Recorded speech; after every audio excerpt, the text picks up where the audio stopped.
Good morning students. हम लोग कर रहे हैं हमारे बायो में 6th चैप्टर अपन ने स्टार्ट किया था। ठीक है, नेचुरल रिसोर्सेज चैप्टर का नाम है और इसमें अपन रिसोर्स के बारे में देख रहे हैं कि कौन कौन से रिसोर्स होते हैं। नेचुरल रिसोर्स हो गए, मैन मेड रिसोर्सेज हो गए, आर्टिफिशियल रिसोर्सेज जिनको बोलते हैं। ठीक है, कोई ख़त्म होने वाले होते हैं, कोई ख़त्म नहीं होने वाले होते हैं। एक्सॉस्टिबल एंड इनएग्जॉस्टिबल रिसोर्सेज होते हैं।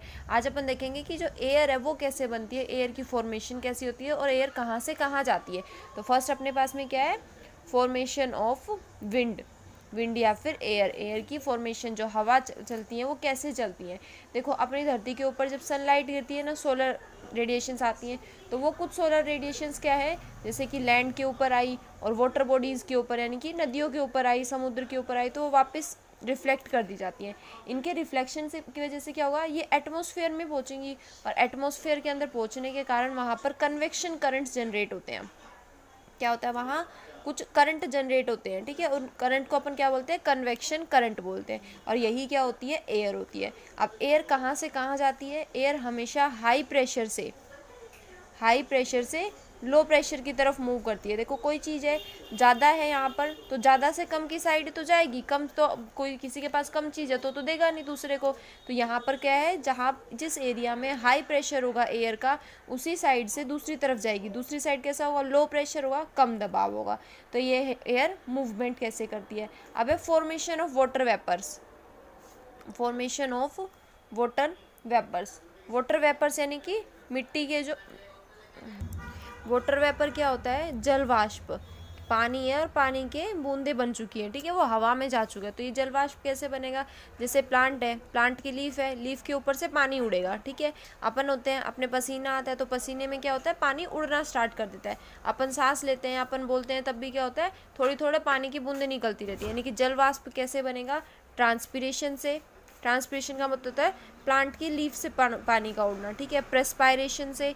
प्रेस्पायरेशन का मतलब क्या होता है, पसीने से पानी उड़ना। ठीक है, और सांस लेने से जो पानी निकलता है उसको अपन क्या बोलते हैं, रेस्पायरेशन। यानी कि ये 3 प्रोसेस के कारण क्या बनेगा, जल वाष्प बनेगा, वाटर वेपर्स बनेंगे। अगला टॉपिक क्या है अपना, कि जो कोस्टल एरियाज होते हैं यानी कि तटीय क्षेत्र, यानी कि बीच वाला जो एरिया है, बीच यानी कि समुद्र के पास जो पानी रहता है और साइड में मिट्टी रहती है ना, उस एरिया के अंदर हवा का मूवमेंट, एयर का मूवमेंट कैसे होता है।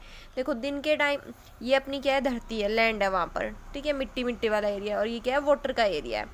ठीक, दिन के टाइम क्या होगा, जो अपनी धरती होती है ना, लैंड जो होगी वो ज़्यादा जल्दी से गर्म होगी। जैसे ये गर्म होगी तो यहाँ का टेम्परेचर बढ़ेगा।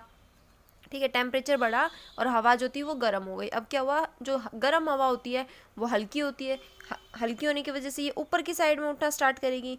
गर्म हवा, अपनी धरती जो है सबसे पहले गर्म हुई वाटर के हिसाब से। ठीक है, वाटर बाद में गर्म होएगा, ये ज़्यादा गर्म हो गई, यहाँ से हवाएं जो होंगी गर्म है तो वो ऊपर की साइड उठना स्टार्ट करेंगी।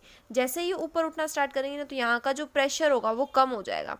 यहाँ का प्रेशर कैसा हो जाएगा, कम हो जाएगा। और अपना जो वाटर है, समुद्र का बीच का जो पानी है, ठीक है, वहाँ पर प्रेशर कैसा होता है, हाई प्रेशर है एयर का।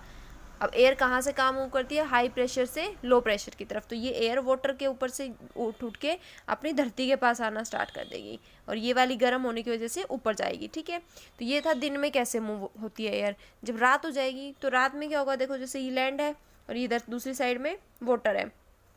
रात में जो अपनी धरती होगी वो जल्दी ठंडी होना स्टार्ट होएगी। क्या होगी, जल्दी ठंडी होएगी। और लेकिन वाटर क्या रह गया, अभी थोड़ा थोड़ा गर्म रह गया। गर्म रहने की वजह से यहाँ जो हवा होंगी ये फिर से ऊपर उठना स्टार्ट करेंगी। जैसे ही ऊपर उठेंगी तो देखो, जब धरती पर से ऊपर उठ रही थी तब क्या कर रही थी, लो प्रेशर कर रही थी ना वहाँ पे। ऐसे ही जैसे वाटर के ऊपर से उठना स्टार्ट होंगी गर्म हवा, तो क्या करेंगी, यहाँ लो प्रेशर जनरेट करेंगी। यहाँ लो प्रेशर हो गया तो यहाँ कैसा प्रेशर हो जाएगा, हाई प्रेशर हो जाएगा। और हवा कैसे मूव करती है, एयर हाई प्रेशर से लो प्रेशर की तरफ। यानी कि अब क्या करेगी, लैंड से वाटर की तरफ यहाँ पर स्टार्ट हो जाएगा मूवमेंट होना। लैंड से वाटर की साइड में एयर का मूवमेंट हो जाएगा। ये तो था अपना एयर का मूवमेंट कोस्टल एरियाज में, जो तटीय क्षेत्र होते हैं वहाँ पर कैसे होता है।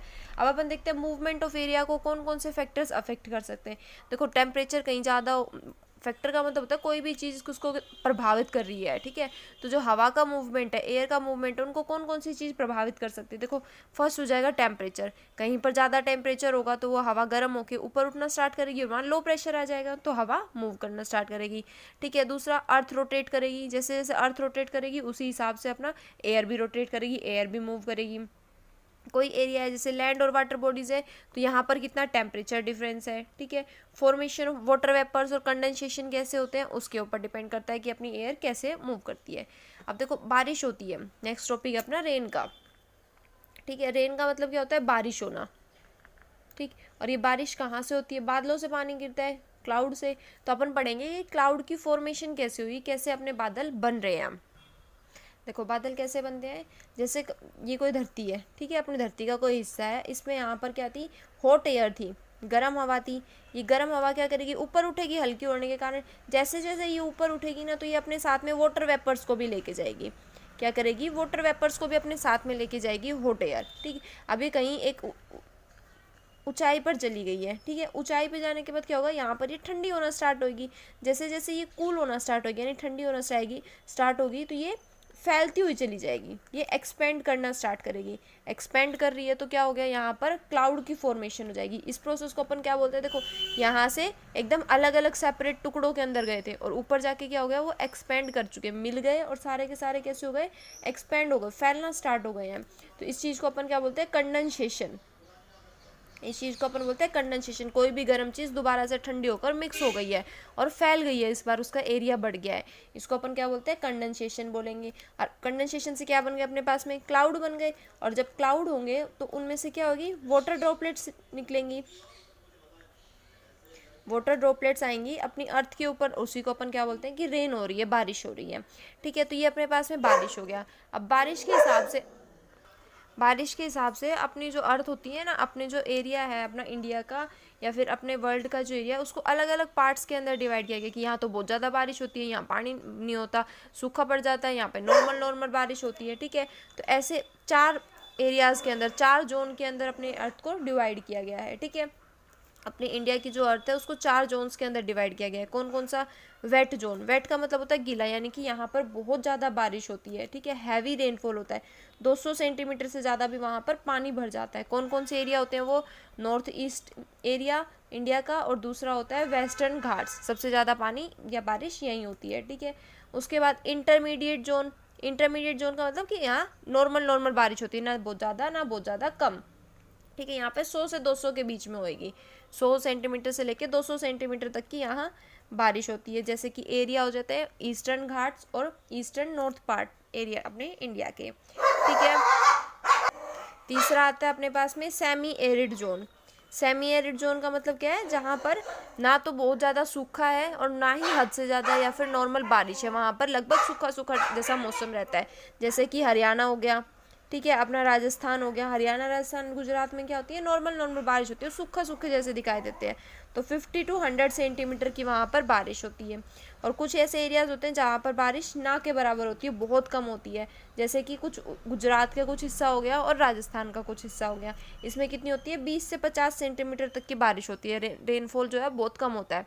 तो रेनफॉल के हिसाब से अपन ने इंडिया को 4 पार्ट्स के अंदर 4 जोन्स में डिवाइड किया हुआ, कौन सा, wet zone, intermediate zone, semi arid zone और एरिड जोन, ठीक है। अब आगे अपन पढ़ेंगे कल, अगर इसमें किसी को कुछ ना समझ आए तो पूछ लेना, ठीक है। Thank you.